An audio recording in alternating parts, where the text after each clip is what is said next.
Krishna Hare Hare Hare Ram Ram Ram Hare Hare Hare Krishna Krishna Krishna Hare Hare Hare Ram Ram Hare Hare Hare Krishna Krishna Krishna Hare Hare Hare Ram Ram Hare Hare Hare Krishna Krishna Krishna Hare Hare Hare Ram Ram Hare Hare Krishna Krishna Krishna Hare Hare Hare Ram Ram Ram Hare Hare Hare Krishna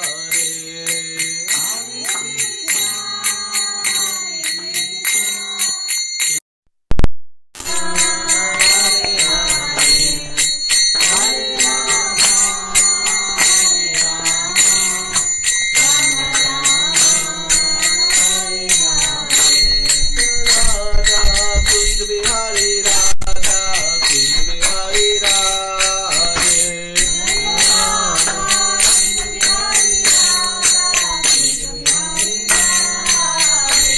Jaya Radha Kunj Bihari Radha Kunj Bihari Radhe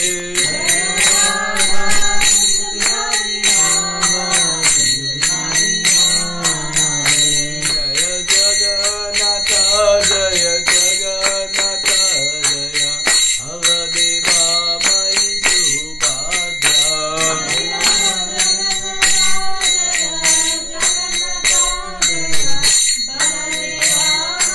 Subhadra Jaya Srinath Ji Jaya Bala Gopal Jaya Srinath Ji Jaya Giri Govardhan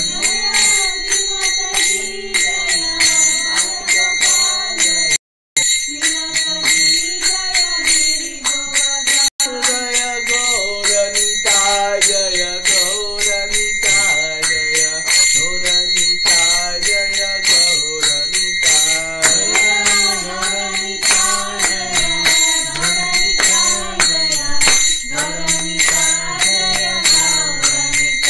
Jaya Prabhupada Jaya Prabhupada Jaya Prabhupada Jaya Prabhupada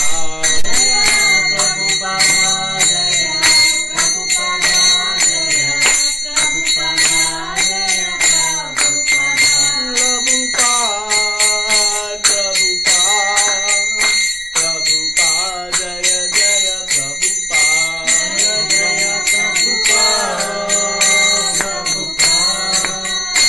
Prabhupada Jaya Jaya Prabhupada Jaya Gurudeva Jaya Gurudeva Jaya Gurudeva Jaya Gurudeva Jaya Gurudeva Jaya Gurudeva Jaya Gurudeva Jaya Gurudeva Nitya Gaura Hari Bol Hari Bol Nitya Gaura Hari Bol Nitya Gaura Hari Bol Hari Bol Nitya Gaura Hari Bol Jai Harinam Sankirtana Ki Jai Shri Prabhupada Ki Jai Koti Vaishnavrinda Ki Jai Om Namo Bhagavate Vasudevaya Om Namo Bhagavate Vasudevaya Om Namo Bhagavate Vasudevaya Om Namo Bhagavate Vasudevaya Om Namo Bhagavate Vasudevaya Om Namo Bhagavate Vasudevaya Om Jnana Timirandasya Jnananjana Shalakaya Chakshurum Militam Yena Tasmai Shri Gurave Namaha Shri Chaitanya Manobishtam Stapitam Yena Bhutale Swayam Rupa Kadamayam Dadati Swapadantikam Vandeham Shri Guru Shri Yuta Padakamalam Shri Gurun Vaishnavamsha Shri Rupam Sagrajatam Sagana Raghunatam Vitam Tam Sajivam Sadvaitam Sadhutam Harijana Saitam Krishna Chaitanya Devam Shri Radha Krishna Padan Sagana Lalita Shri Vishakhan Vitamscha He Krishna Karuna Sindhu Dinabandhu Jagatpate Gopesha Gopika Kanta Radha Kanta Namostute Tapta Kanchana Gaurangi Radhe Vrindavaneshwari Vrishabhanu Sute Devi Pranamami Hari Priye Vancha Kalpa Tarubhyascha Kripa Sindhubhya Evacha Patitanam Pavanebhyo Vaishnavebhyo Namo Namaha Namo Vishnu Padaya Krishna Prasthaya Bhutale Srimate Bhakti Vedanta Swami Niti Namine Namaste Saraswate Devi Gauravani Pracharine Nirvishesha Shunyavadi Paschata Deshatarine Jai Shri Krishna Chaitanya Prabhu Nityananda Shri Advaita Gadadara Shri Vasadi Gaura Bhaktavrinda Hare Krishna Krishna Krishna Hare Hare Hare Rama Rama Rama Hare Hare.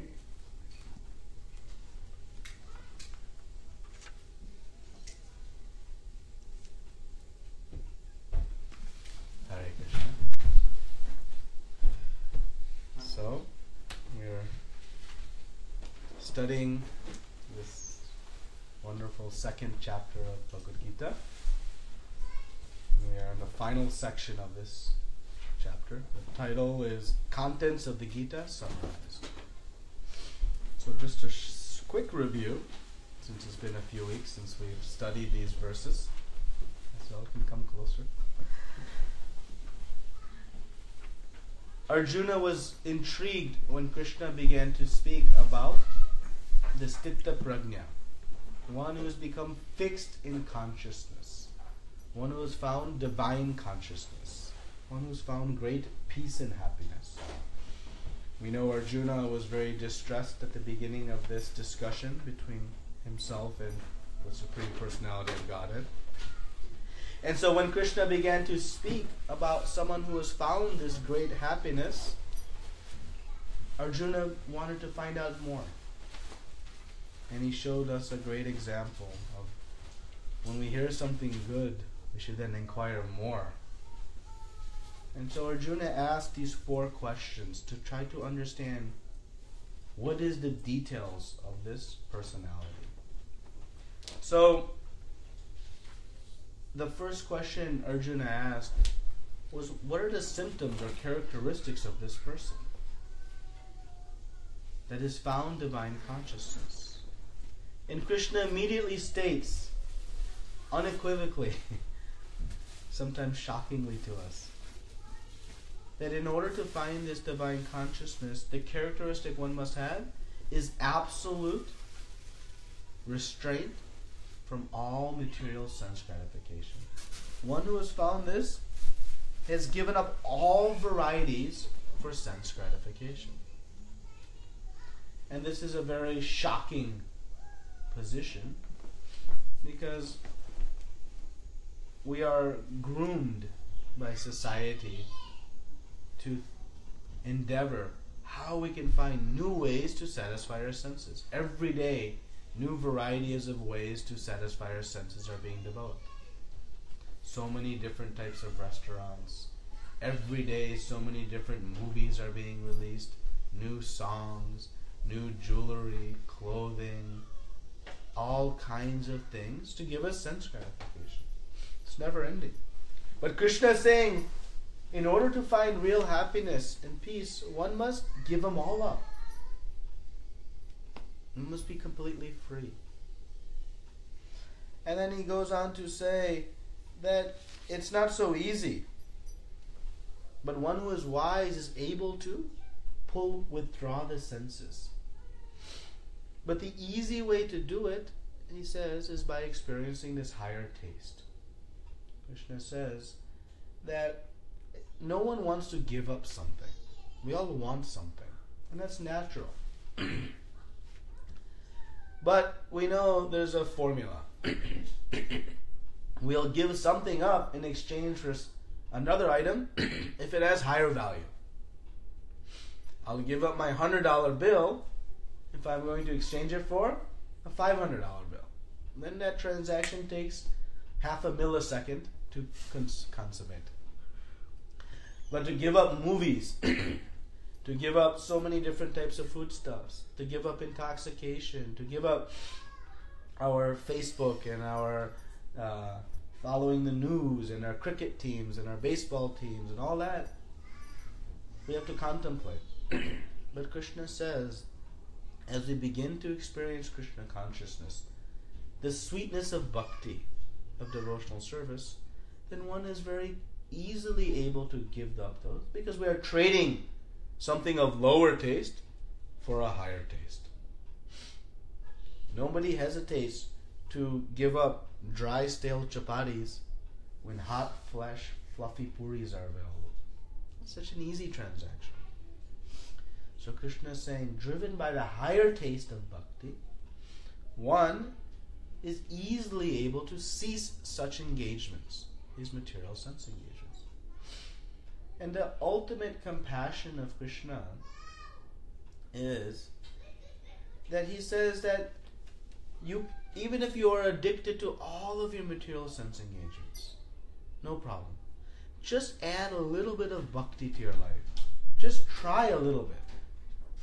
And let that taste propel you forward. He does not say, hey, in order to serve me, in order to love me, you must give up all of your desires. If that was the case, how many of us are ready to do that? We want a low risk, easy formula. Let me try it first. We want the rent-to-own strategy. You know, like when you buy a house. When you buy a house, you have to decide yes or no. You have 1 hour, maybe 1.5 hours inside to determine, do I want to live here for the rest of my life? Would it be nice? I said, let me try it out for a week or two. Let me live here for a week or two and then see if I like it. Then I'll buy it. That'd be a nice formula. But nobody gives us that formula. But Kṛṣṇa does. He says, you try it out. You try spirituality. If you like it, you do more. Of course, anyone who's tried it knows the sweetness from bhakti far surpasses anything we can find in this material world. So he's given us this great process to achieve this divine consciousness. Then Kṛṣṇa began to speak about this cycle that develops when one remains attached to the sense objects. And he speaks about lust and the dangers of lust. When one is attached to the sense objects, attachment develops. And attachment to these various things intensifies into an extreme hankering. And that is called lust. How strong is our lust? We see people are willing to do anything to try to satisfy their senses. Due to this lustful nature, people are working into their 70s and 80s, wanting more and more. They're willing to even steal, even lie, to try to accumulate a little bit more. And Kṛṣṇa says, from lust, anger develops. Why? Because nothing in the material world can give us satisfaction. So when we don't get what we want, we become upset, we become angry. So we endeavor so hard to try to get a little bit more money, a little bit more status, a little bit more fame. But when we don't get the fruit that we want, that happiness, we become angry. And from anger, delusion, bewilderment, loss of intelligence, all these things manifest. And ultimately, we fall down. So Kṛṣṇa is explaining the dangers of lust. So now in this 66th verse, well, I'll read the 65th verse. Kṛṣṇa says, "For one thus satisfied in Kṛṣṇa consciousness, the threefold miseries of material existence exist no longer. In such satisfied consciousness, one's intelligence is soon well established." So, for one who is in Kṛṣṇa consciousness, Kṛṣṇa is saying, no more threefold miseries. No more difficulties of the mind and body. No more difficulties of all the other living entities. No more difficulties of natural disturbances. One finds complete satisfaction. So does that mean if I become a devotee, I'm not going to get sick? No more fevers? That's the ultimate antibiotic? Does it mean it won't rain on me? We're living in Detroit, Michigan, so if I become a devotee, snow will not fall on my head? What it means is that the different symptoms that occur to the body no longer affect our consciousness. We know we are not this body. We are spirit soul. But too often we allow the different occurrences of the body to affect our consciousness. If someone does not think I am beautiful, I am sad. If someone does not acknowledge that I have so much wealth, I am sad. If someone does not acknowledge my great position in society, I am unhappy. These are all bodily designations.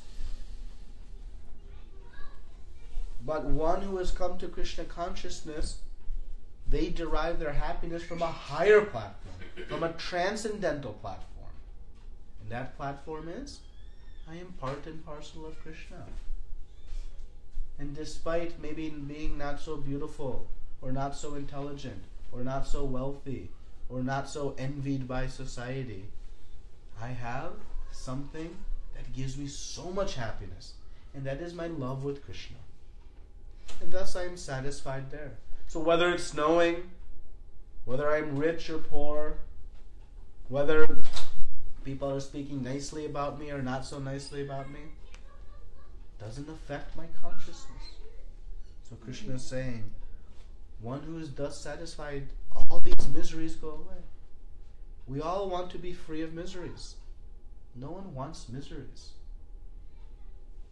So now Kṛṣṇa is going to speak in the 66th verse, the only way to find it. So he says, one who is not connected with the Supreme in Kṛṣṇa consciousness can have neither transcendental intelligence nor a steady mind, without which there is no possibility of peace. And how can there be happiness without peace? Purport. Someone wants to read the purport? Unless one is in Kṛṣṇa consciousness, there is no possibility of peace. So it is confirmed in the 5th chapter 5.29 that when one understands that Kṛṣṇa is the only enjoyer of all the good results of sacrifice and penance, that he is the proprietor of all universal manifestation, and that he is the real friend of all living entities, then only can one have real peace. Therefore, if one is not in Kṛṣṇa consciousness, there cannot be a final goal for the mind. Disturbances is due to want of an ultimate goal, and when one is certain that Kṛṣṇa is the enjoyer, proprietor and friend of everyone and everything, then one can one can with a steady mind bring about peace. Therefore, one who is engaged without relationship with Kṛṣṇa is certainly always in distress and without peace. However much he may make a show of peace and spiritual advancement in life. Kṛṣṇa consciousness is a self-manifested peaceful condition which can be achieved only in relationship with Kṛṣṇa. So Kṛṣṇa is making a very unequivocal statement. There is only one way to find peace and happiness. There is only one goal in life. Every single living entity has only one goal in life. What is that goal in life? Peace and happiness. To be happy, to be peaceful. That's the only goal in life. Whether you're a spiritualist, whether you're an atheist, or anyone in between, there's only one goal in life. That is to be happy. Now Kṛṣṇa is saying there's only one way to get it. And what is that way? Connect with Sukham. Now, how many ways in our life we have tried to find happiness? How many different ways? Only one way we've looked? Unlimited varieties. Not only in this life, for millions of lifetimes, we have been trying to find this peace and happiness. Millions of lifetimes. Not only us as individuals, billions and trillions and unlimited number of living entities have been trying. So you can do the permutations. Billions and billions of living entities trying to find peace and happiness through unlimited varieties of options, and not one has found it, but for the formula Kṛṣṇa is given here. Yet still in our mind, we have some doubt. No, I'll find it tomorrow. I haven't searched here yet. But Kṛṣṇa is saying very nicely here. So let us construct the requirements for happiness. Prabhupada says, when we will be happy? When will we be happy? When we detach from it. When we detach, that's the how. But when you're fully contented with. When you're fully content. Right? When we have everything we want, then we'll be happy. Right? It's like when we are really, really hungry. And nice, wonderful prasadam is presented and we enjoy. When we'll stop eating?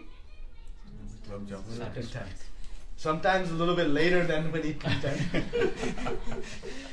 We take one more than we think there's space in the stomach. We think, no, there's still some space up to here. And then we suffer the consequences.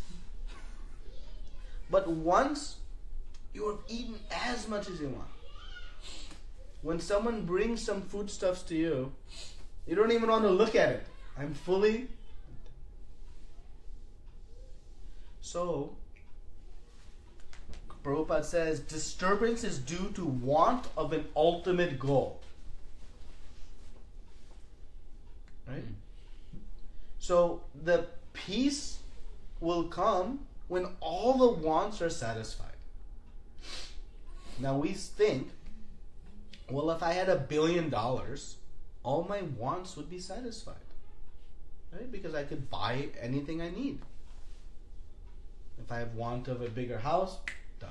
If I have want of another vehicle, done. If I have want of to go to this vacations, done. No more worrying about credit card bills, loan payments, all this.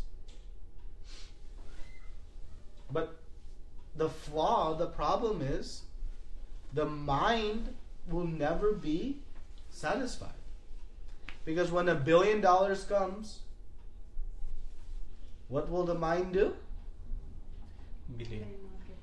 Hmm? Will I not get more? It'll lament. This person has 2 billion.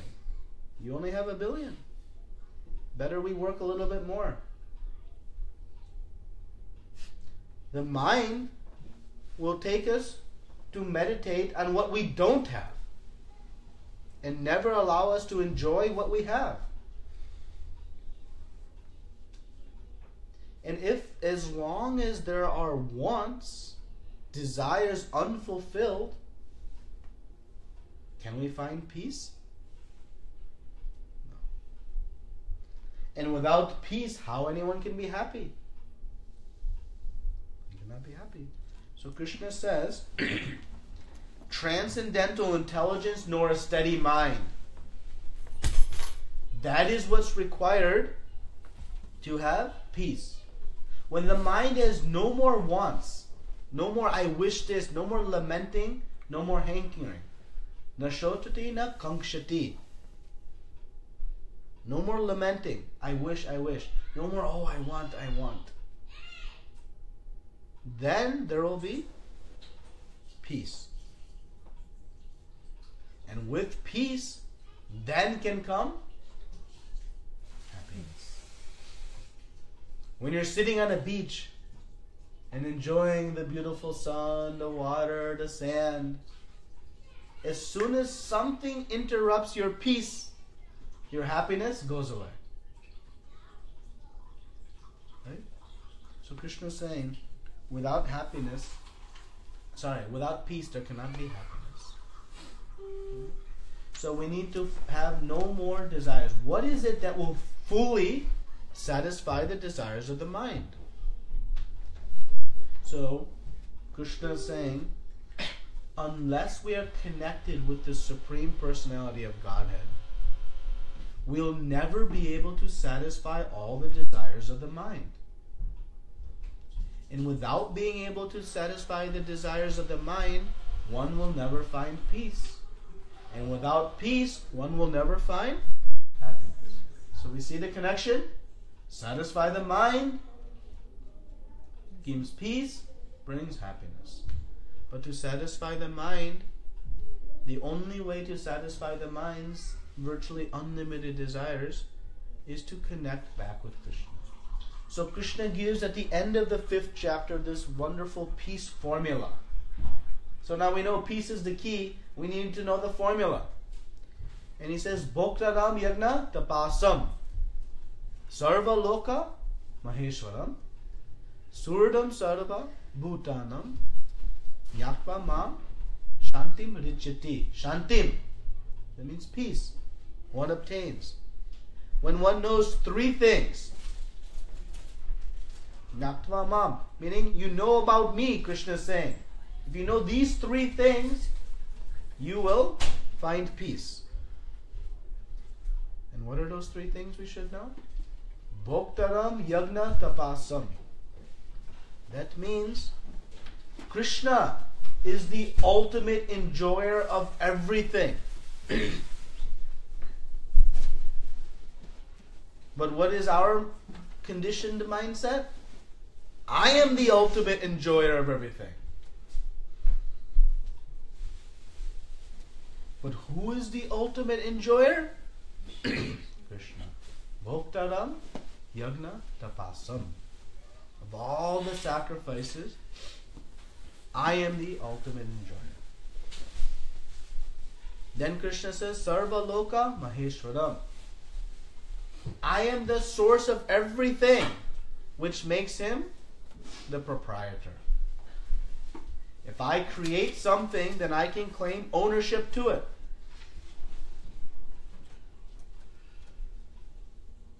Now, how many things we try to claim proprietorship of? This is my family. This is my house. This is my car. This is my cell phone. This is my land. Now, what can we actually claim we really own? To own something means you must have full control of it. To own something means that you must have uninterrupted possession. Right? So I can say, I own my house. I have a deed, says it's yours, stamped, signed by the government. It's my house, right? I own it. If I stop paying my property taxes, will I continue to own my house? I owned it. I paid for it. But if I don't fulfill, so my ownership is still dependent. It is not absolute ownership.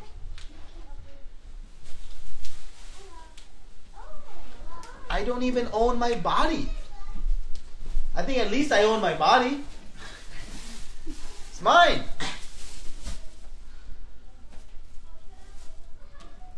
100 years from now, you'll own your body? Who will own it? It's going to go back into Mother Earth. If we own anything, well, what we came into this world with? We say we didn't even come with the shirt on our back. Forget the shirt on our back. We didn't even come with our back. Body was given to us. Earth, air, fire, water, ether. But we claim proprietorship to so many things. If we're claiming proprietorship to something that is not, that will lead to disturbance of the mind. If I want to own something that I cannot, ask a child. Child wants something they see in the store and they cannot get it. How is their mind? Peaceful and happy? Oh, no problem. Oh, it's a tornado. Well, that is our mind. Because we want to own so many things. And we think we do, but actually we don't. Because we keep losing them. Thus disturbances occur. So, Bhoktaram Yagna Tapasam Sarva Loka Maheshwaram. We think we are the enjoyer. We are the enjoyer, but we are the dependent enjoyer. Kṛṣṇa is the independent enjoyer. What does dependent enjoyer mean? It means our enjoyment is dependent on someone else. Just like a child. A child's enjoyment, are they the independent enjoyer? Their enjoyment is dependent on mother and father. Our foodstuffs coming, is shelter coming, some toys are coming. Then they can enjoy. Right? And a child who really understands this actually finds some relative happiness. But we as grown-ups, we seem to think, as I grow older, no, now I've become independent enjoyer. I control my destiny. I control my mood. But every step of the way, we are dependent on Kṛṣṇa. We are fully dependent on Kṛṣṇa. We cannot even enjoy a single spoonful of food without Kṛṣṇa's mercy. You may have the world's riches, the world's fame, the world's power, intelligence. But if you don't have foodstuffs to eat, how happy you'll be. But to even enjoy some simple foodstuffs, we require sun, rain, earth, seeds, and even intelligence, how to grow. Who gave even that? Fire. How you'll cook anything unless you had fire. Who is the source of all of that? Kṛṣṇa. So anything we try to enjoy, we are dependent on Kṛṣṇa. So a child who is trying to enjoy, ignoring mother and father, do they find peace and happiness? They find conflict. They find conflict because the child is disobedient to the reality of how they're enjoying. But when the child surrenders to mother and father in a loving way and acknowledges and enjoys with them, they find peace and happiness. So we said to have material sense desires means we are trying to enjoy separate from Kṛṣṇa. As soon as we try to enjoy separate from Kṛṣṇa, it's like the child trying to enjoy separate from mother and father. It doesn't work because there is nothing we can manifest for ourselves. Everything is dependent on Kṛṣṇa. So does that make us stuck? Well, our minds take us to think that's unfair. That puts me at risk. Why? Because in the material world, our relationships are of exploitation. What does that mean? That means someone is trying to get something out of me for their benefit. And so I'm being exploited. My boss I work for in the office is trying to get the most work out of me for the least wage they can pay me. That is how they maximize profits. Highest revenue, lowest cost. So we don't feel good. So this dependence leads to some concerns. That if I'm fully dependent on Kṛṣṇa and He is the ultimate enjoyer, then I am stuck. But we have to read the third stanza of this peace formula. He says, Surdam Sarva Bhutanam. He says, I am your greatest well-wisher, your best friend. What does a well-wisher do? Takes care. Mother and father, they are the well-wishers of their children. Is it right? Child is there. One samosa comes. Child wants to eat. Who will eat, mother or child? Child. Or they'll split in half? Whole thing will go to child. Right? Why? Because of love. Who is our Father? He's our eternal Father. He's saying, I am your ever well-wisher. I am always going to provide for you. Don't be fearful. Fear of where tomorrow's chapatis will come creates so much disturbance in the mind. But Kṛṣṇa says, I am your well-wisher. Now, if we have a friend who is giving us nice things, we always wonder, what if he runs out? What if he forgets about me? What if he finds another friend? That well-wisher is limited. So his maintenance or her maintenance of us is also limited. But what is Kṛṣṇa's ability to maintain us? Unlimited. He may give to you, to you, to you, to you, and we think, oh, maybe he'll run out by the time he comes to me. So we become envious. Oh, he has so much, he has so much. Oh, by the time it comes to me. But Kṛṣṇa is unlimited. And He reciprocates with His devotees in unlimited ways.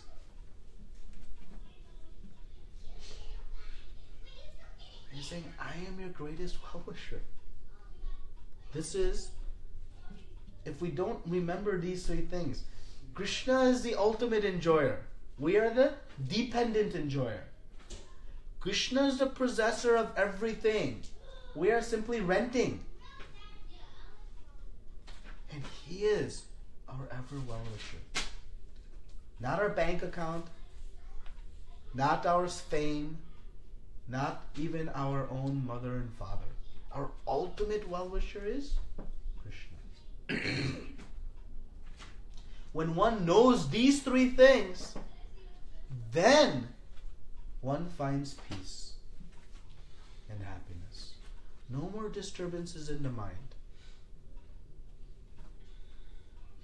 So long as we try to enjoy independent from Kṛṣṇa, claiming false proprietorship, will always be in tension. The world has drawn lines on planet Earth, saying, this is my land. This is my land. This is my land. And from that, everyone has found peace. How long conflict has been going on over where that line should be drawn? Should the border be here or here? How long conflict? Just last 10 years? 50 years? 100? Since the beginning of loss of consciousness of who is the real proprietor. How much blood has been spilled over this false sense of proprietorship?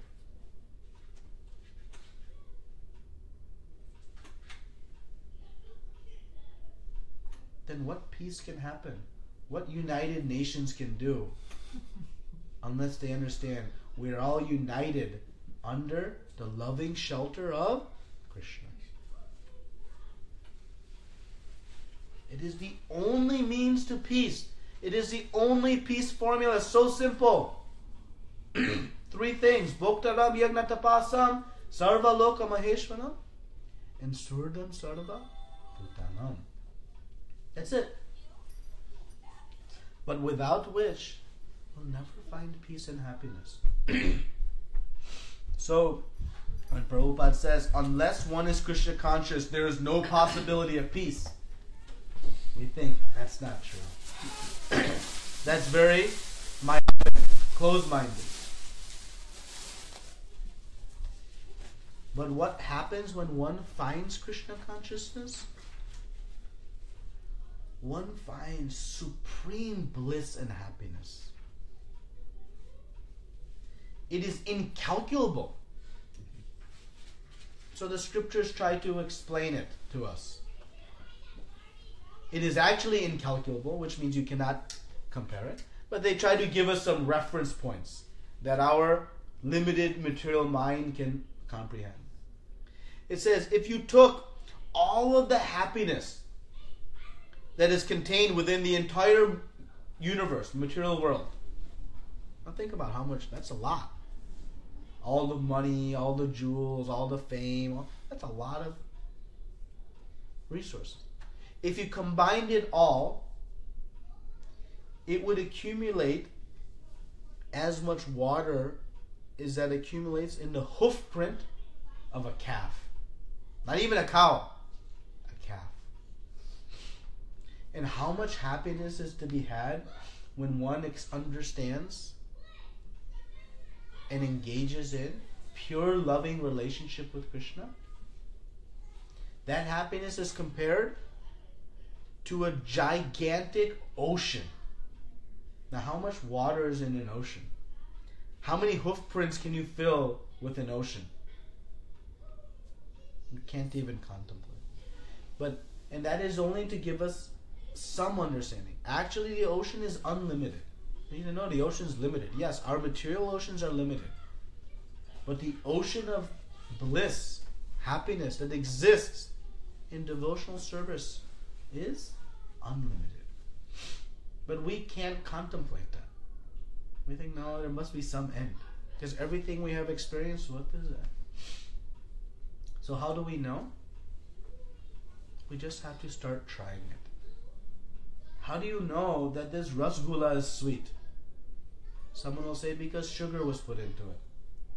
It was boiled this way with this milk and this cooked this. Still they have some doubt. Right? Even if we watch them make it, still some doubt will be. So how do we know that the rasgulla is sweet? Anand Prabhu? Yeah. We eat it. We try it. We experience it for ourselves. How we will know bhakti would give us the ultimate peace and happiness? We have to try it. We have to do it. This philosophy will only take us so far. But do we want some more proof? So we see many stories in our Vedic pastimes. Hiranyakashipu, he had acquired such immense power. He was ruling the entire universe. We think, if I just get to one more position in my office, I'll be happy. Then I'll have so many people to work for me, I'll be set. I'll have some income, more money, I'll be happy. Well, Hiranyakashipu became CEO of the whole lands. He had usurped all of the devatas. He had occupied their royal palaces. Everyone was under his control. We think, if everyone listens to me, I'd be happy. How much control he had, that even the earth, the land, was bringing crop without even having to cultivate the fields. There was so much fear of Hiranyakashipu's power that they were producing crops without even having to do any work. Rivers were flowing jewels to offer to Hiranyakashipu. This was the extraordinary nature of his power and strength and position. And so was he happy? He had acquired everything. We are just trying to acquire something to get happiness.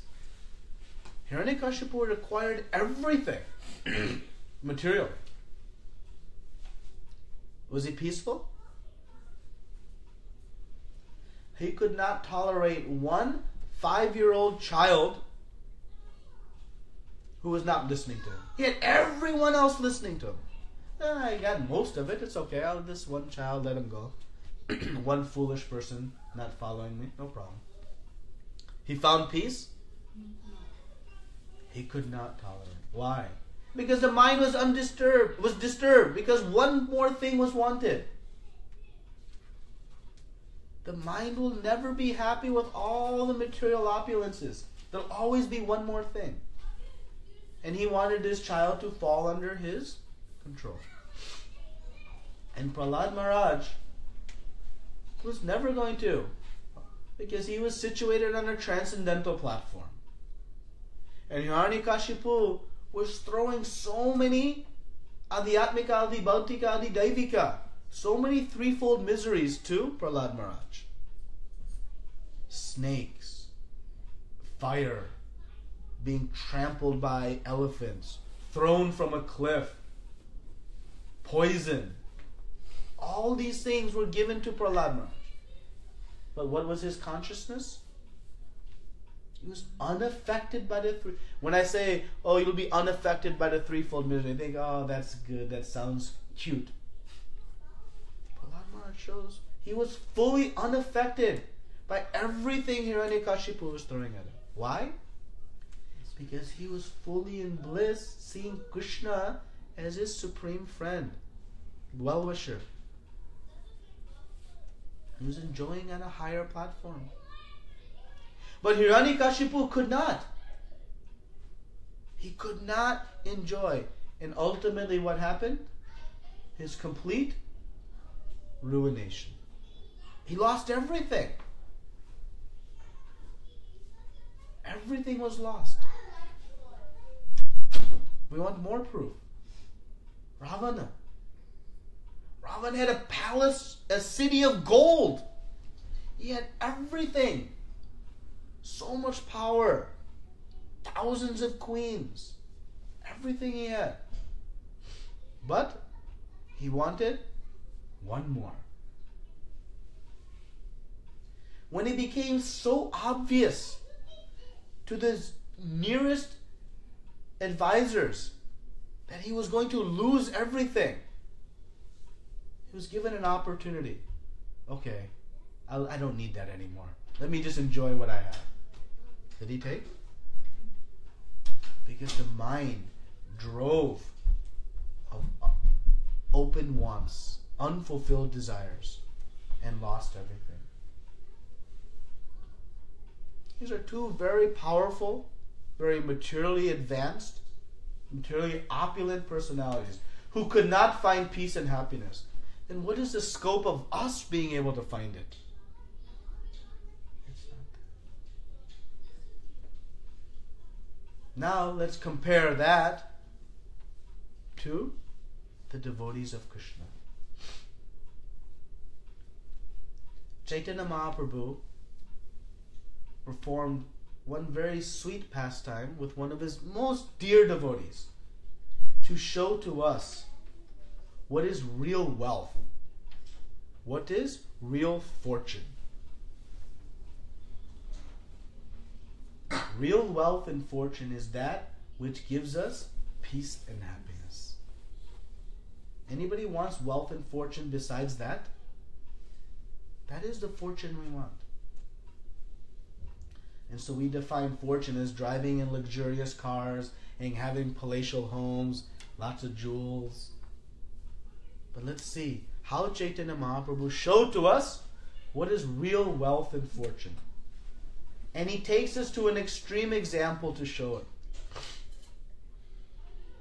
And he performed a very wonderful pastime with one of his most dear devotees, his beloved devotees, who was Kolavecha Sridhar.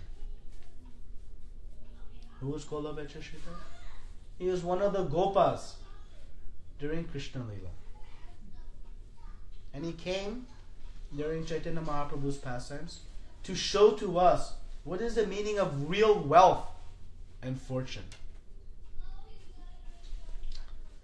So Kolavecha Sridhar what was his occupation? Bananas. He was selling not bananas. That was too high of a business. He was selling the leaves, the fruits, the leftovers from the fruit. That was his occupation. He was a poor Brahmana. And so, in business we know, to make good profit, good money, you find something that is in rare supply and in high demand. All you economics people, supply, demand. Low supply, high demand means big profit. So Kolavecha Sridhar, he established his business where there was high supply. Banana leaves were everywhere. So abundant. Every home, there were so many banana trees. And thus, not so high demand. But he was happy, satisfied with his simple profession. And so every day, he would make different banana plates, bowls, cups, maybe some of the flowers, these things he would take. And he would bring to the marketplace. And he would sit in one place and he would sell his goods. Now the price he was selling for wasn't so high. So we know if the price is not so high, it means the margin, the profit, is also very small. Thin margins, we say. But despite making very thin margin, what he was doing with his profits? 50% of everything he would make, he would use to worship Mother Ganges, to perform his devotional service. And 50% he would use to support himself. That was his formula. So, we think he must have lived in a big palatial palace, dined, ate royal foods, royal clothes.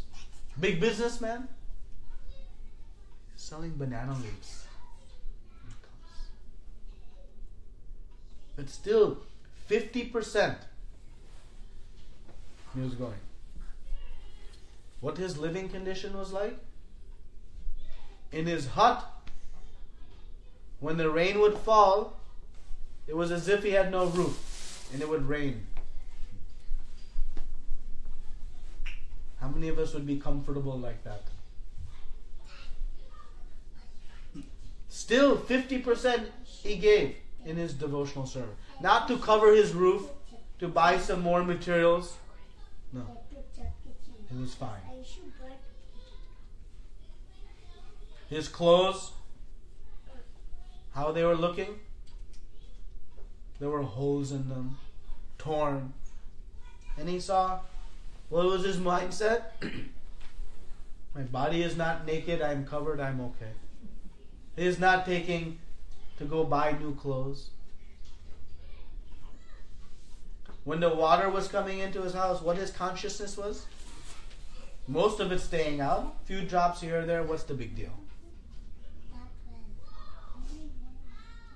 This was his consciousness. So Chaitanya Mahaprabhu would come every day to buy banana leaves, plates, bowls, some flowers for Mother Sachi. And every day he would come and he would meet Kṛṣṇa.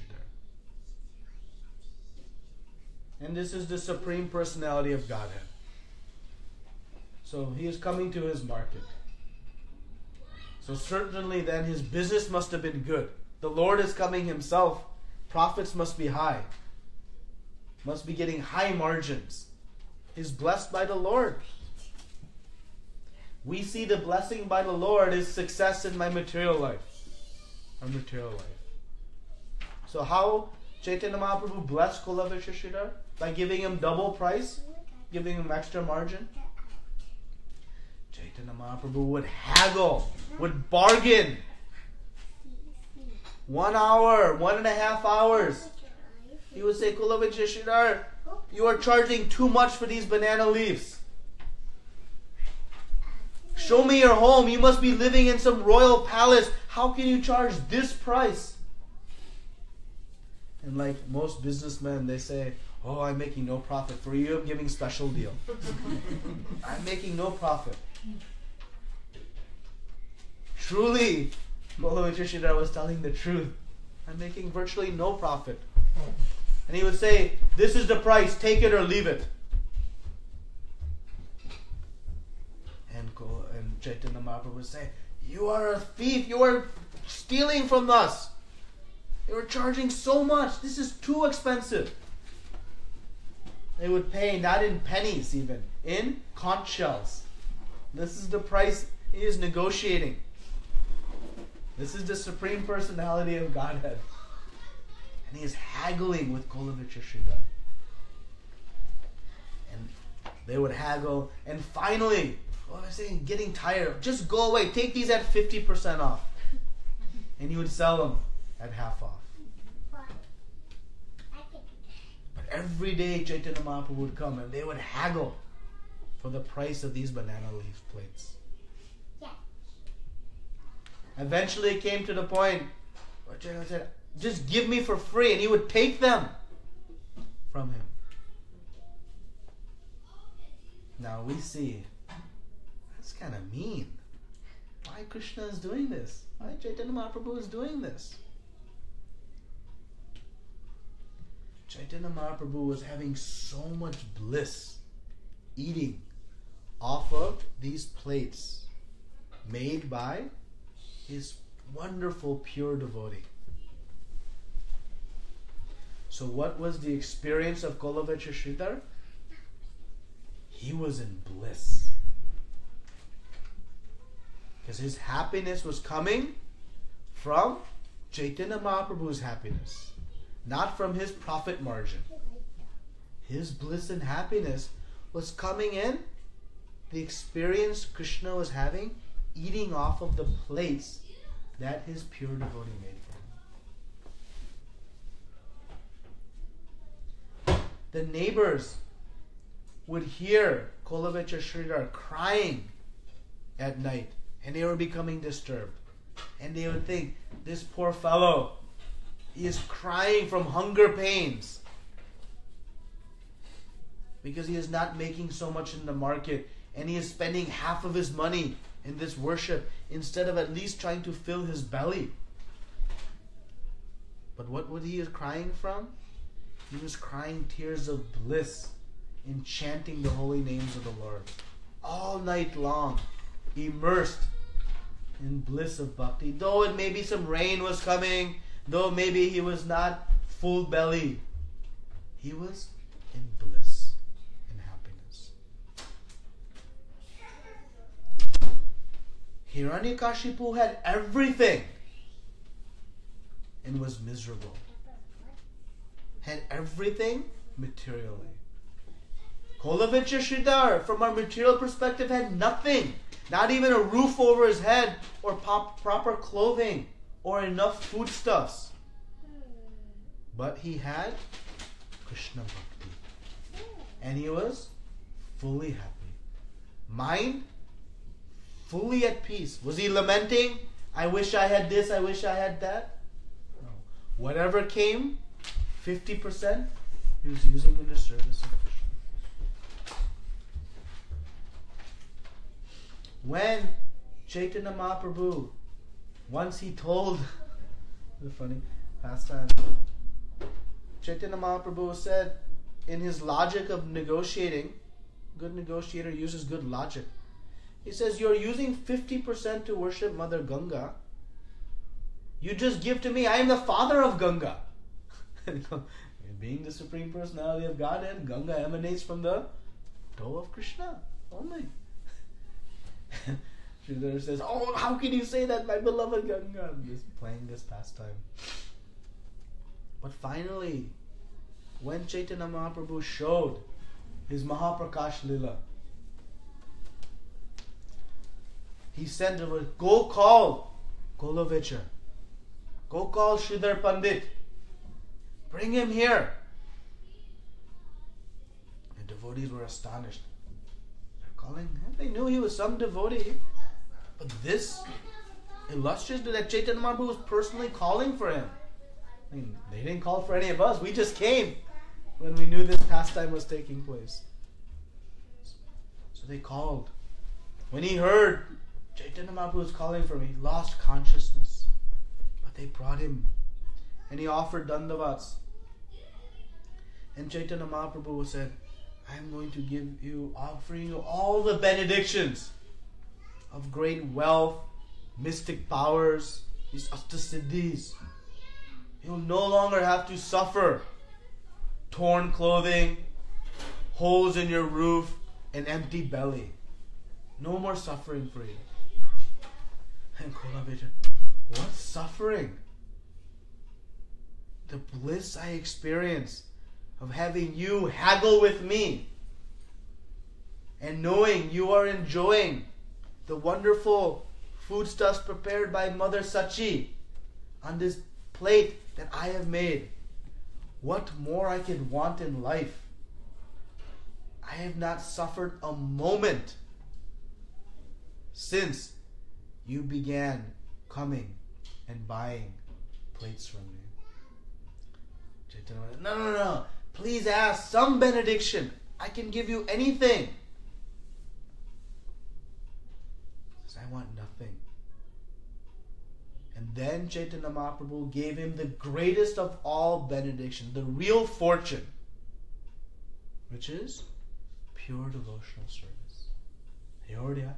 He says, you'll eternally have. And Kolavitya Sridhar said, I have one desire, that you will always come and haggle with me and steal my banana leaves. Just give me that rasa of being able to enjoy with you this pastime. So you see, when Krishna says one who is not connected with the Supreme can neither have transcendental intelligence nor a steady mind, without which there is no possibility of peace. Material objects will never give us peace of mind. Chaitanya Mahaprabhu showed this through the pastimes of Kolavitya. We think, wow, he is suffering, going through so much austerity. There was not 1 ounce of austerity from the mind of Kolavitya. He was fully in bliss and happiness. Because he had what is real fortune. And that is love of God. Love of Krishna is our greatest fortune we can obtain. And the beauty is that fortune, that treasure chest, where is it lying? It's lying within all of our hearts. That greatest treasure is lying within our hearts. And all we have to do is open the box. Awaken this love of God. And how do we awaken it? Not by going to the cinemas, not by intoxicating, not by trying to accumulate more wealth so I can buy more things. It is by the practice of devotional service, by chanting of the holy names, by chanting of the holy names, by chanting of the holy names. One can open this treasure chest of pure love of God, that which will give real peace, eternal happiness, and never-ending bliss. It is right here. You just have to open it. And the key to opening it is the chanting of Hare Kṛṣṇa, Hare Kṛṣṇa, Kṛṣṇa Kṛṣṇa, Hare Hare, Hare Rama, Hare Rama, Rama Rama, Hare Hare. And how we will know is if we try it. We won't know until we try it. But once you try it, you will see for yourself. So this is the 66th verse. Any questions or comments? Yes? The Kṛṣṇa conscious person will have a peace and happiness. Like if our material body is not cooperating to the sadhana, like getting up early in the morning, 6 chanting, like though we tend to do it, but maybe the body nature is not completing the sadhana, but still feel as a stress, or are we Yes. Can we also okay? Yes. This is a nice question. So if our body is not cooperating or not in a healthy condition, then how we'll be able to focus on our sadhana and peacefully chant. And so we have to be careful not to imitate. We are not at the level of purity of Kolavecha Sridhar, where we can be at peace in such poverty. So Kṛṣṇa does not expect perfection from us like that. The point there is to illustrate how in even extreme poverty of material lack of wealth, one has extreme wealth and fortune of bhakti. So how to practically apply that to us? We must maintain this body. We must nourish the body. We must take care of it. Because the body for us is a vehicle by which we can then serve Kṛṣṇa. So we have to be very practical. We cannot sleep in a home where rain is coming because we'll be disturbed. We are not at that level of purity. So Kṛṣṇa says, you live in a nice home. You live in a nice home. We're not able to tolerate eating roots and berries and uncooked foods. So you eat wonderful opulent foods, but you first offer them to Kṛṣṇa. Then you enjoy. Whatever you offer to Kṛṣṇa, then you eat. You need clothes. You wear nice clothes. You have a vehicle. You have a nice functioning vehicle. But the point is not to get excessive. We have to meet our needs, so that we can then take to the higher purpose, which is to serve Kṛṣṇa. Because if our basic needs are not if our basic needs are not met, we'll not have the consciousness to be then focused on Kṛṣṇa. So he doesn't expect extreme austerity from us. Actually, Kṛṣṇa wants little austerity. But as we progress in devotional life, we'll learn how to minimize our bodily needs so that we can focus on the higher purpose of our life. So initially, some things are there we need. And what we need is individual. We should not compare. Oh, this person is sleeping on a straw mat on the floor, I should do the same. Maybe we can do, maybe we cannot. We should not think, oh, I don't need much, so I'll go outside and no hat or jacket is needed. That is foolish. Because then we'll get sick. And then what kind of japa we can do? What kind of service I can do? And so we have to be very practical in that. It also requires discipline. Rising early in the morning requires discipline. What is the discipline? Sleep early. Rest we need. Rising early doesn't mean take less rest. Rising early means sleep early. Early to bed, early to rise. That takes discipline. It takes putting the phone away, putting the other distractions away, scheduling our day accordingly. If we're disciplined, it can happen. Rising early doesn't mean we have to cut it. Now we should not take excessive rest, but we need whatever our body needs. Okay? That's just one example. Reading Bhagavad Gita every day. It takes discipline. Foregoing reading the newspaper and Facebook. 5 minutes and you read Bhagavad Gita. What is going to give you more benefit? Knowing what so-and-so did yesterday and seeing their pictures? Or reading what Kṛṣṇa is saying, one who is not connected with the Supreme in Kṛṣṇa consciousness can neither have intelligence nor a steady mind. What is going to give us more benefit? Okay? So it takes some discipline. Yes? So you're saying it's okay as long as if we want to desire things, we just want to always make sure we have Kṛṣṇa first and pray to him that this is the path and stuff that he wants us on. Like, how do we know, the path and things that we're doing is, how do we know that's right? That's a great question. So how do we know that what we're doing is on the right path? And what to do with our desires? I think those are two questions you had. Yes. So what to do with our desires and how to know that we're on the right path. So let me take what to do with our desires first. And in your question, you also kind of answered it, which shows that you're understanding this, which is that our desires should be dovetailed with Kṛṣṇa. So we should learn how to bring our desires with Kṛṣṇa. Kṛṣṇa goes as far as to say, even if you're in desire of material wealth, you want freedom from distress, you just want knowledge, you're curious, or you're even wise. He says these 4 pious souls, they come to me, they're still to be considered very pious, even though they have desires. If we have desires, it's still better to go to Kṛṣṇa with them.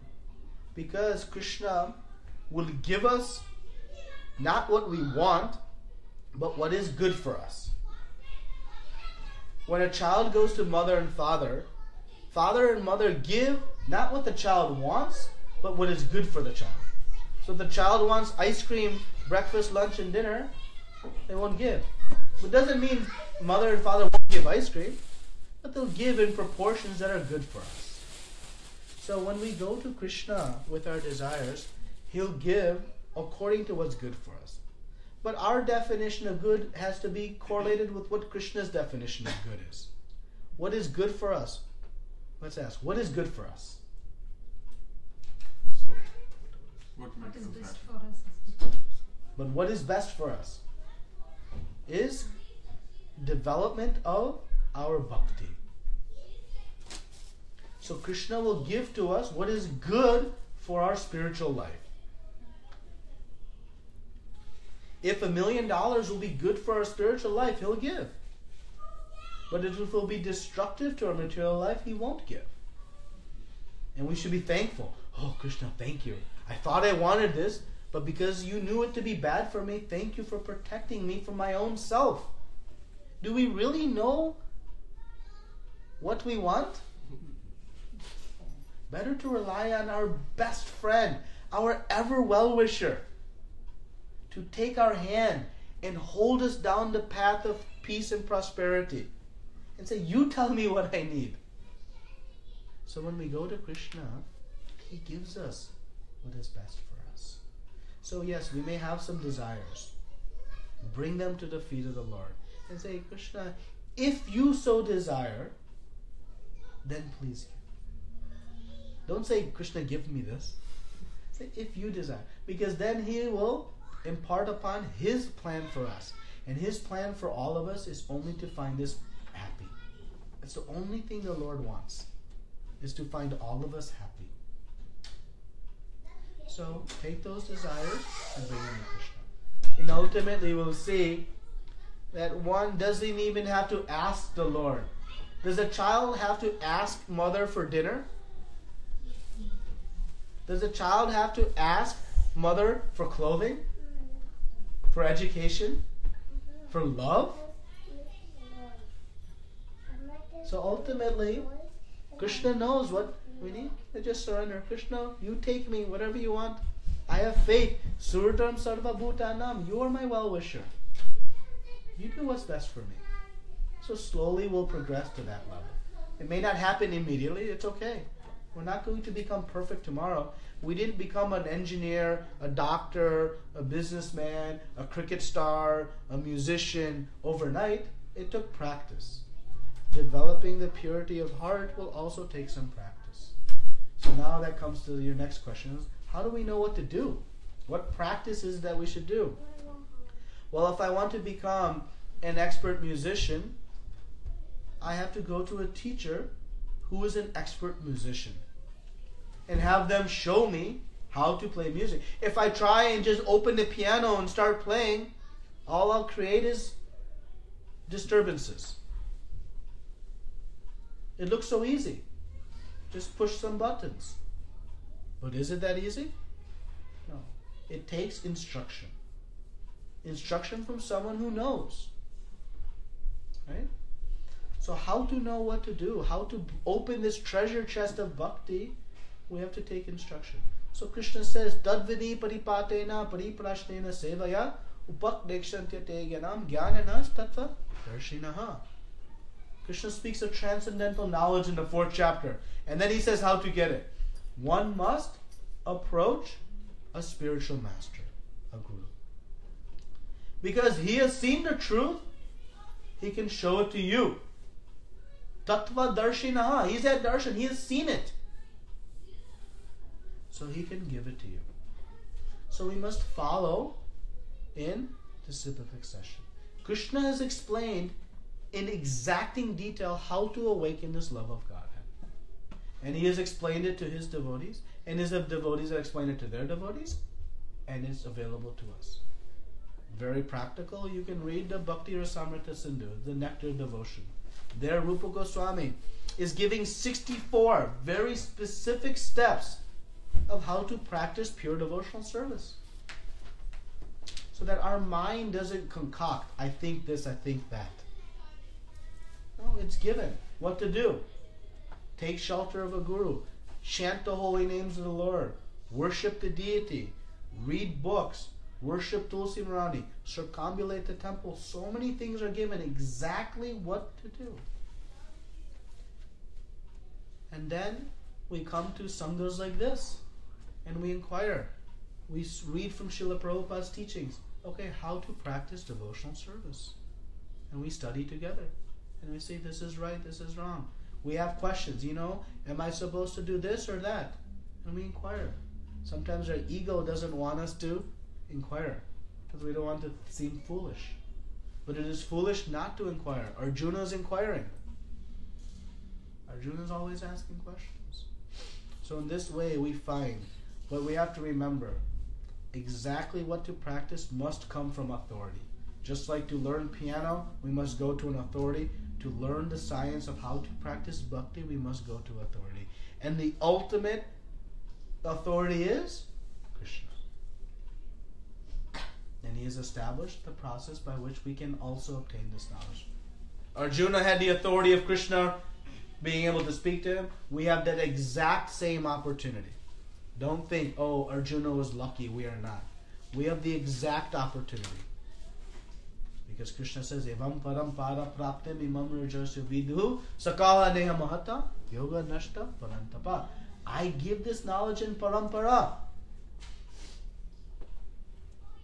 So by reading Srila Prabhupada's Bhagavad Gita, by reading Srila Prabhupada's books, we'll get the exact way of how to follow, non-different in how Kṛṣṇa personally instructed Arjuna.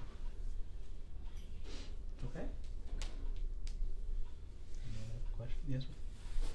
Prabhu, how much time that we need to spend a day to tell yourself that you are involved in a bhakti? Like, it could be 1, 2, but what is it should be a quality time, right? So, Well, there's some question is how much time to spend telling ourselves and performing. I'll add one more, devotional service. So the goal is 24/7. That is the goal. Now we all say, oh boy, when is prasadam? I'm done. I said, that's the goal. Just like the goal for someone maybe to run a marathon 26.2 miles. And we think, wow, that's impossible. But is it impossible? There's the goal. So, how to achieve this pure consciousness? First, we have to at least establish it as a goal. If we don't establish it as a goal, we'll never get there. Nobody accomplished anything great without setting an aspirational high goal. If you read any business book, you read any leadership, any motivational speak, they'll say, reach for the stars. Set a goal that is high. Don't set a low goal. And you'll reach it if you become determined. So set the goal 24/7. Then assess, where am I? I am not even 24 seconds. Okay, I'll start there.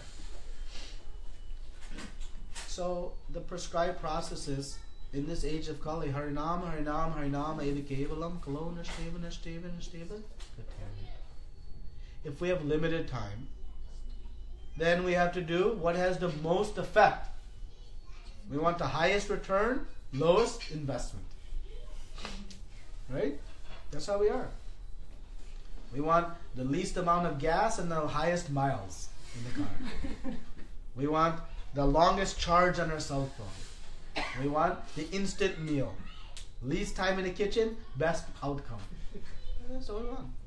So what is the highest return on our investment in spiritual life? It is chanting of the holy names.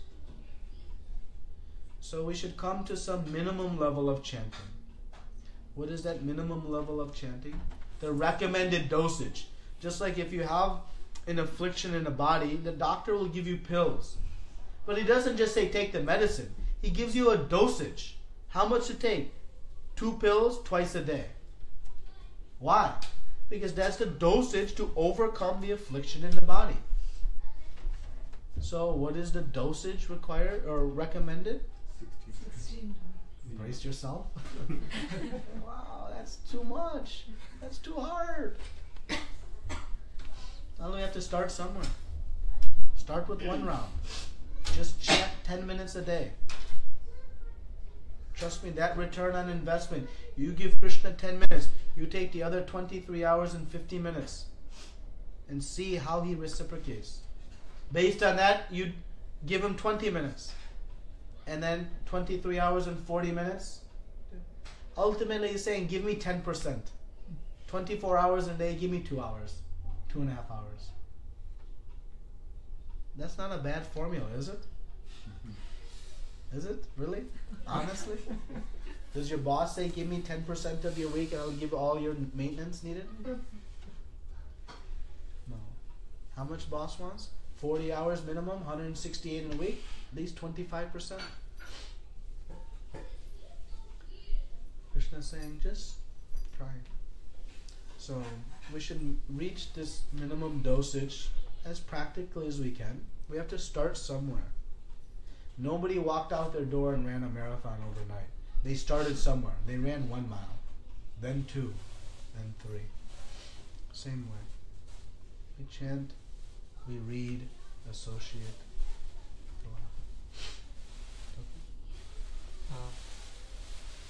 What is the definition of a devotee? What is the definition of a devotee? Well, there's a saying, it takes one to know one. So, I don't know. I'm not a devotee. I'm an aspiring devotee, trying to become one. Actually, a devotee is a very, very high threshold. It means one who has devotion. Devotee comes from devotion. Devotion means love. Love of Krishna. So to become a devotee is a very, very high platform. So, at least for myself, consider an aspiring devotee. Trying to come to that platform. Which means that they have one goal in life. Single-minded. Which is focusing on Krishna. One who is connected with the Supreme. One who is not, prior verse. One thus satisfied in Krishna consciousness. No other desires. Single-minded. That is a devotee. So Krishna says, Manmana bhava mad bhakto manjari mam namaskuru. He says, my devotee thinks of me, offers homages to me, offers obeisances to me. There's a devotee. One who is constantly immersed in Krishna consciousness. So we can see Srila Prabhupada was the purest of pure devotees. We can observe his lifestyle. Some of the great acharyas in our movement are wonderful examples for us to follow and see. But that is a devotee. One who has love of Krishna.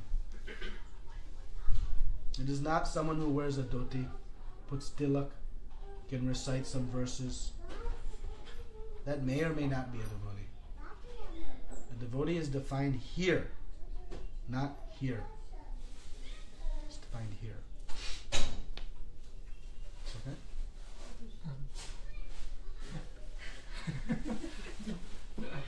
Okay, one more problem. It's a follow-up question to the Friday baby happened in your house. Like you're talking about the demigods and then the Krishna's thing. So how does Krishna treat a person who's playing demigod to not to reach Krishna? So how different is that? Yeah. So how does Krishna reciprocate with the devata worshippers versus his own devotees? I think that was your question. I answered your question on Facebook also. Oh, is it?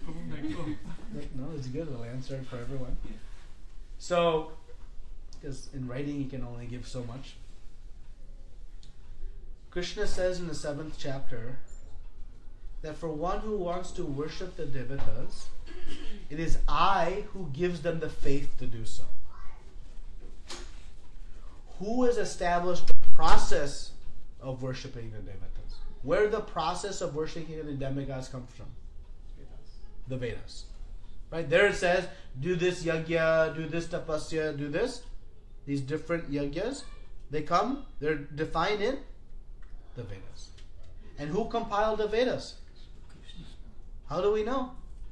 Krishna says, I am the Vedas. Right? He says, 15th chapter, 15th verse. So Krishna gave the process. Not only the process, he gives the faith that one needs. In order to do any yajna, you have to have faith. Where does that faith come from? Krishna. So if one wants to worship the devatas, Krishna is the only enabler of that also. He does not hold a grudge. He does not become envious. The devatas become envious when one worships the other. Krishna never becomes envious. If you have free will, by your free will you have this desire, he'll fulfill. He'll never interfere with our free will. That's why he says, I envy no one. I am impartial to no one. I am everyone's friend. So if you have desire to never know him, he'll also fulfill that desire. If you have desire to worship some other entity, it is only he who can enable it. So he does not think, go away, done. That's what we do. If someone wants to become someone else's friend and not our friend, we say, see you later. I'll unfriend you on Facebook. Yeah, because we are full of envy. Krishna has no envy. If you say, I want to do it, he'll facilitate that. So Krishna remains impartial and he never becomes upset. He is sad because he wants all of us to come back home where we became. But he says, no problem, you can do this. But to his devotee, he shows special favor. By showing special favor, doesn't take away from what he does to others. An example is the philanthropist. The philanthropist may be feeding the poor, but to his own children he shows special favor. Doesn't make him any less of a philanthropist. So, but Kṛṣṇa shows special favor to his devotees out of his unlimited love. But to all of us, he's neutral. He never has any of the anarthas, impurities we all have. It's okay? You had a question? Forgive me for asking you one question. It's about the desire, Prabhu. I have two questions in one question actually. People who doesn't know what is Kṛṣṇa conscious, and we all are living in materialistic desires actually. People who doesn't know what is Kṛṣṇa conscious, they don't know what to desire. Once upon a time I was in that kind, and when we came to know what is Kṛṣṇa conscious is, we know the taste of Kṛṣṇa conscious.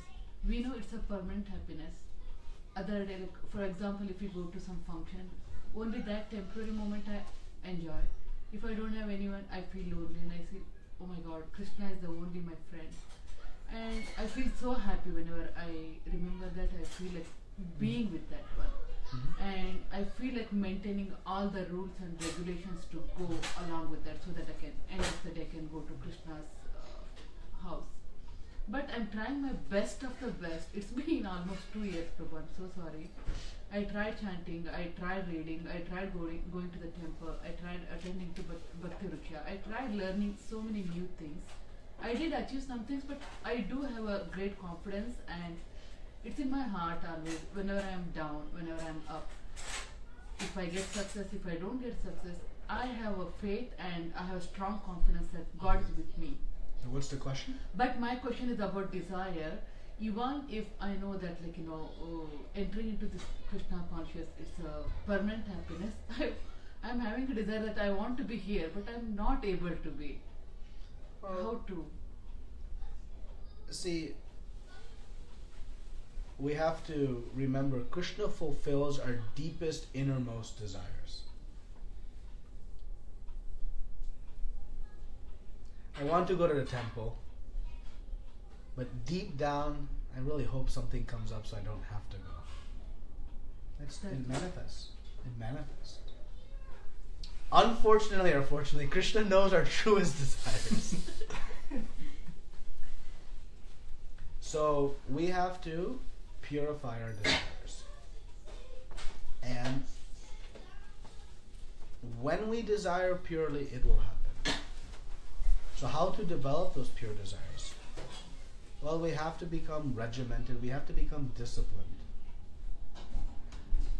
Association is the most important piece to fuel the processes of devotional service. Without association, we are doomed. My cell phone, wherever it is, as soon as I take my cell phone away from the charger, what happens to the battery? It starts to reduce. If it remains disassociated from the charger for a prolonged period, it will die. When I try to call, do something, will it work? No. As soon as I reassociate it with the charger, the battery begins to grow. Our devotional life, the fuel for our devotional life is association. Because through association, we charge our battery. We create the strength to overcome all the other obstacles. But just like this, I can't leave my phone on the charger for 1 month and think now I can go use it for 1 month. What is required for the phone to be charged? Regular charging. It has to be charged regularly. I can't leave it on for some time and then go away. You leave it on for some time, go. No, it has to be regular. If it is not regular, it will falter. So this hot and cold experience in devotional life will not yield. There's no loss. You'll gain some progress. But if you want better results, from your question I can hear, you want better results. Well, if I want better results in anything, what do I have to do? I have to become sincere. I can't just wish better results in my school, but then not put the effort in. I can't say I want A marks, but I'm not putting the effort in. It doesn't work that way. Nothing works that way. So if I want better results, I have to do. And the main thing I do, A, B, C, D. But association is what gives us the strength to do the other aspects of devotional life. So we have to become regular, regimented, not letting this obstacle and that obstacle come in the way. It's raining, my blood pressure is up, this person is upset, I have to do this, my toilet's dirty, I have to get groceries, this, I have to vacuum. The mind will come up with 1,000,000,001 different reasons. That we only need one reason to come. I have to recharge my battery. And if we do that regularly, we'll then obtain the strength to overcome these other obstacles. We'll understand the process. So, it's not enough just to feel it, I want good grades. We have to become determined. Determination is critical. Rupa Goswami says, Utsaha nischaya dharya tat tat karma pravartanat. Sangya tyaga sato vitihi sadbir bhaktir prasiddhyati. These 6 things assure complete success in devotional service. If you follow these 6 things, he says, assuredly, you'll become successful. Utsahan nischaya dharya. Utsahan, we must be enthusiastic. We must endeavor with determination, with intelligence. Nothing we can accomplish, materially or spiritually, occurs without enthusiasm, determination. Nischaya, we must be confident that this is the path that will give me. You have confidence. You have confidence. You said, I have faith. That is good. Dharyat. If the results don't come tomorrow, we must be patient. It's not going to happen overnight. Millions of lifetimes we've been trying to be away from Kṛṣṇa. So 1 or 2 years trying to be with Kṛṣṇa. Give it some time. But be confident that the results will come. And remain enthusiastic. When we're enthusiastic, confident, patient, then tat tat karma pravartana. We have to follow the principles. Follow the principles that progress us in devotional life. Sangha tyaga sato vitihi. We have to abandon all worldly association. Good association is good, bad association is bad. I had experienced a bad association with my cell phone last week. I used a bad charger, and what happened? It died. Right? You all remember, my phone died because I used a bad charger. It fried the circuit board. What fries the circuit board of our bhakti? Bad association. We tell our children good association. Why don't we tell ourselves good association? Don't fry the circuit board of our bhakti with bad association. Satovati. Follow. Follow in the footsteps of the previous acharyas. The previous acharyas show us. Engage in bhakti. You will find perfection of life. Golovacha Sridhar. Perfection of life with seemingly nothing. But was the most fortunate.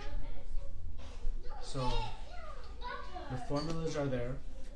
But determination, confidence, it will happen. It will happen. But association, regular association is critical. We can do all the chanting, all the reading we want on our own. Unless we have extreme purity, without the recharge of association, we'll struggle. The fire will go out. and avoid bad association. I learned that lesson last week.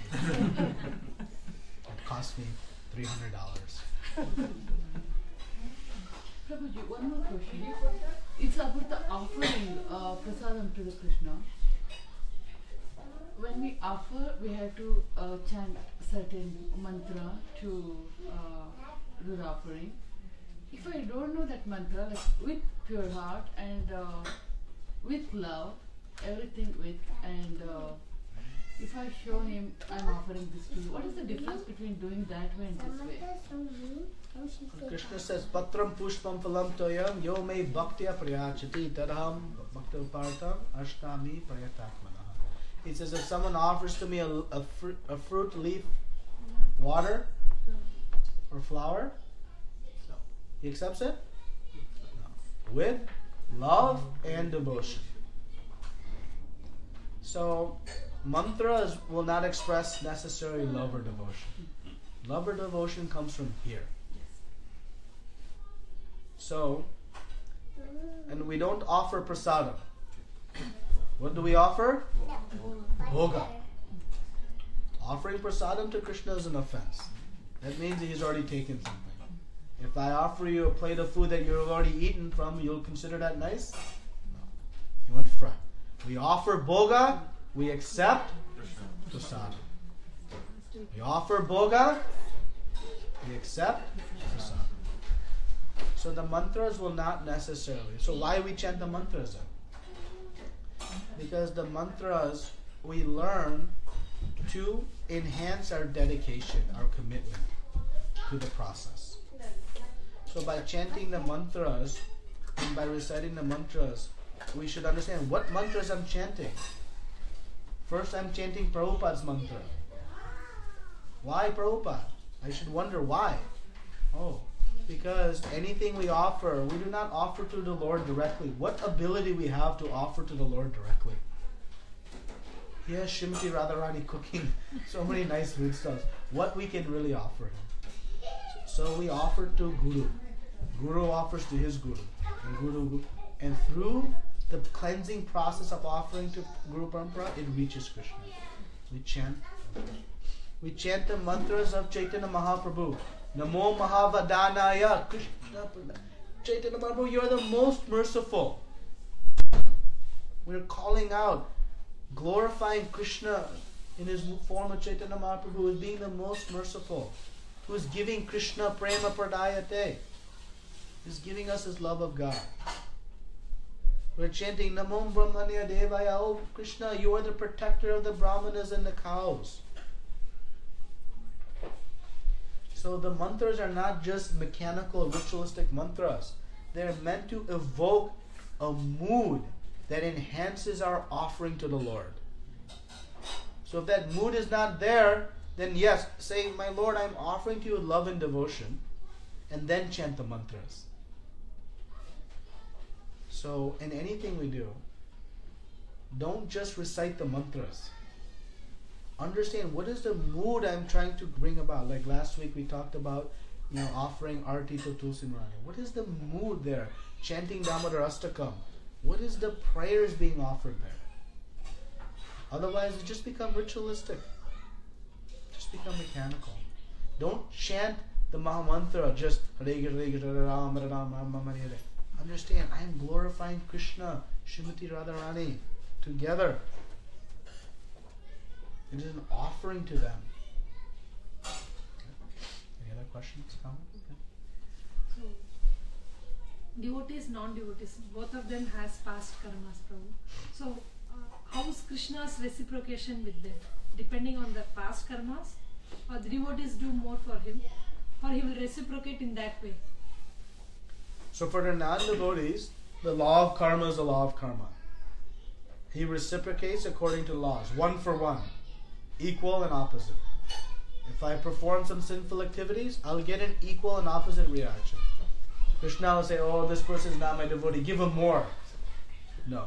In exact proportion to the sin, the reaction comes. In exact proportion to the good activity, good reaction comes too.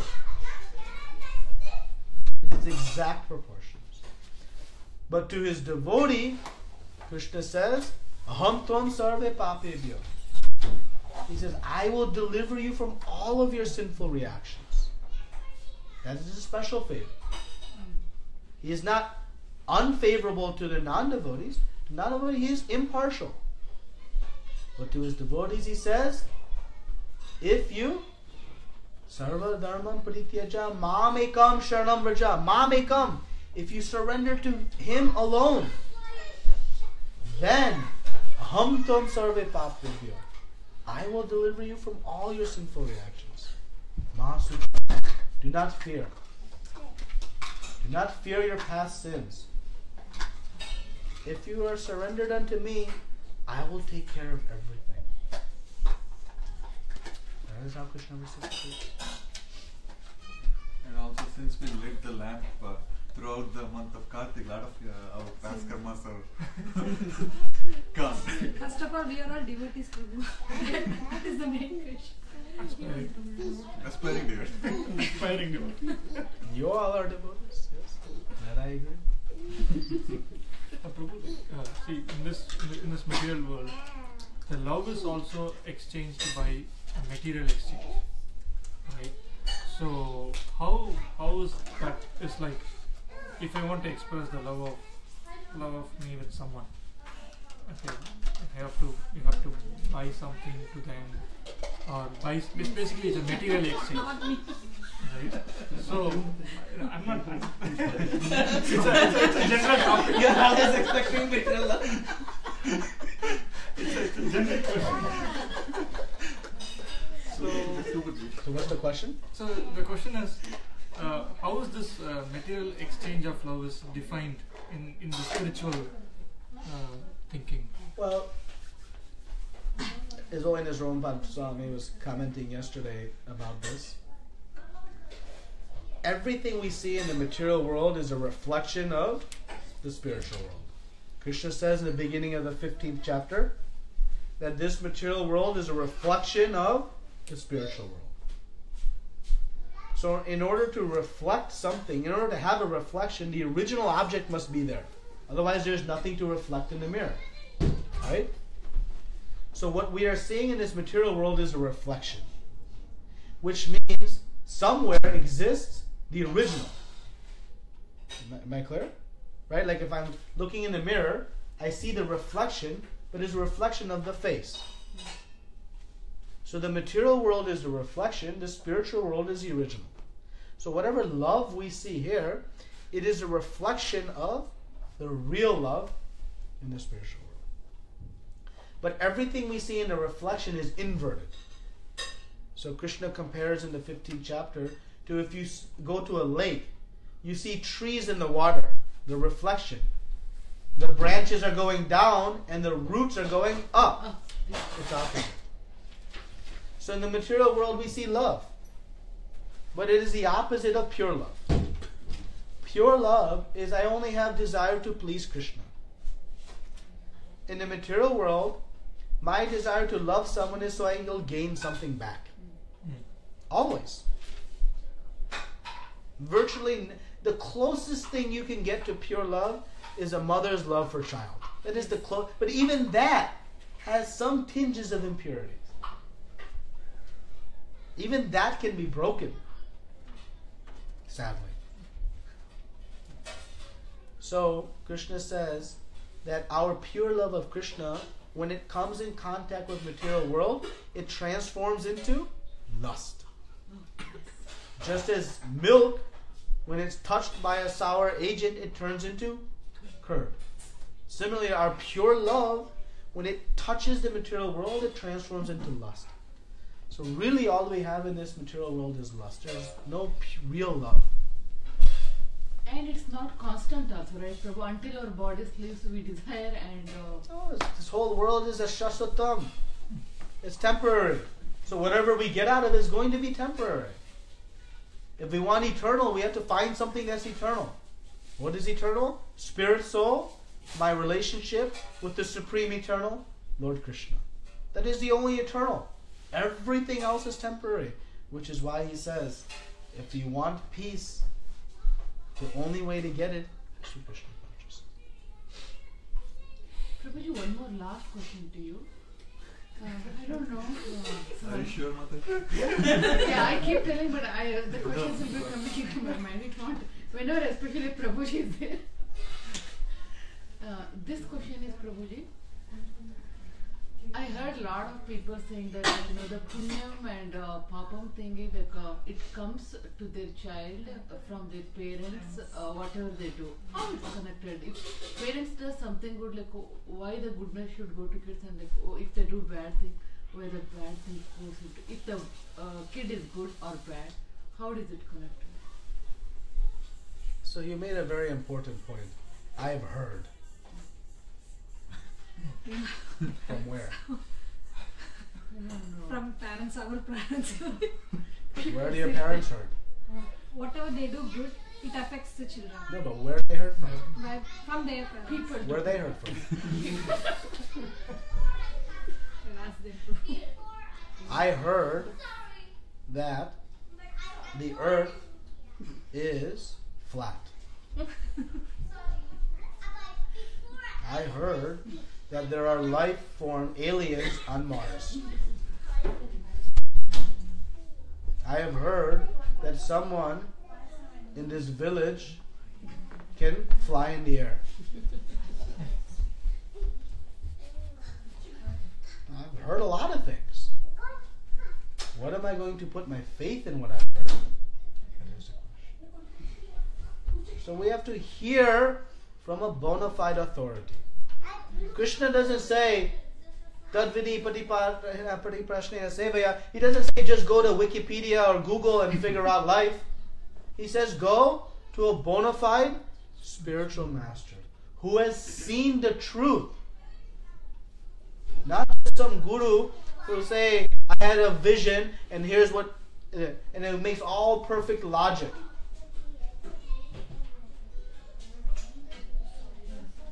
What Kṛṣṇa says is we are responsible ourselves for our own actions.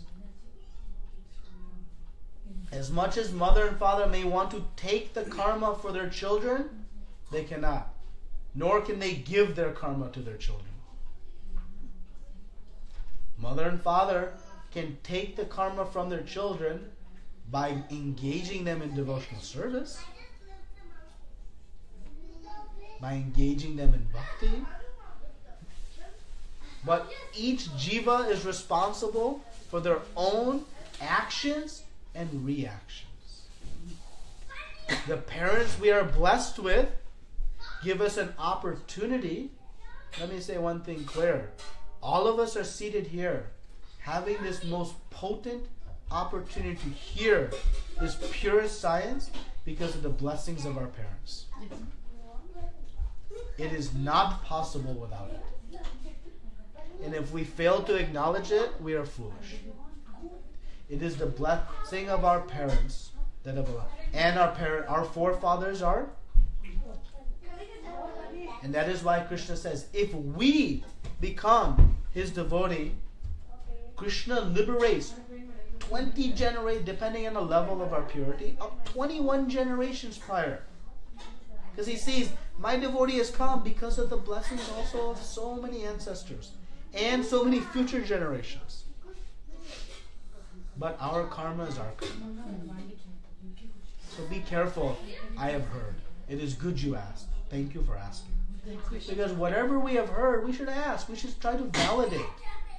Is it true or not? And not true based on what someone thinks. True based on scripture. What Kṛṣṇa thinks. The only thing that matters is what Kṛṣṇa thinks. Because he is the absolute truth. Everything else is relative truth. It relates to this question. Like if son or the next generation enjoys the fruits, like to do some action, to accumulate the fruit, there must be some action, right? It creates the reaction. So my father gives the land and the property to my name.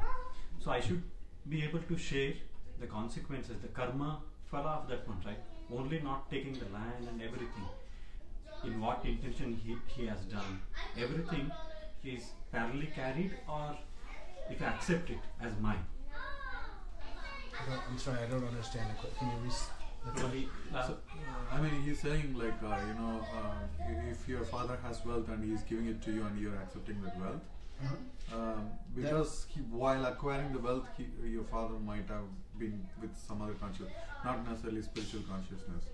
So now he had done so many things, but still like you're accepting but that. you're getting the wealth is based on your prior actions. That is a result of your prior good actions, so you're getting some wealth. If there are sins associated with accumulating that wealth, that is not his. Now there are some other nuances. When I said that you have your own wealth, your own sins, there are some nuances to that. For example, city officials, government officials, they get a percentage of the collective karma of their citizens. So now that is not their own direct act, but it is their action because they have taken the position of leadership. The king accumulates. I've seen a couple of different, I won't quote the percentage, but a percentage of the sinful reactions and the good reactions of all the citizens of the land. So it's, again, when I spoke that way, I'm speaking in a little bit generalities, that we are an independent source of our karma, but there are circumstances where. But when you're accumulating wealth, that is also, it is due to your karma. It is due to your, But now what we do with that defines where we go next. Do I use that for my own sense enjoyment, or do I use it in the service of Kṛṣṇa? If I've been given some land and I cultivate crop and I offer the fruits of the Lord, now also your father is getting great benefit because he has contributed to your bhakti. He has enabled you to serve the Lord. So he gets the benefit. Even though his intention was not that, still the benefit he gets. So the greatest love we can show to our parents is by ourselves engaging in devotional service, because they will benefit, and then trying to engage them directly as well. Thank you. It's okay. Okay, so we'll now take to this most important process of chanting.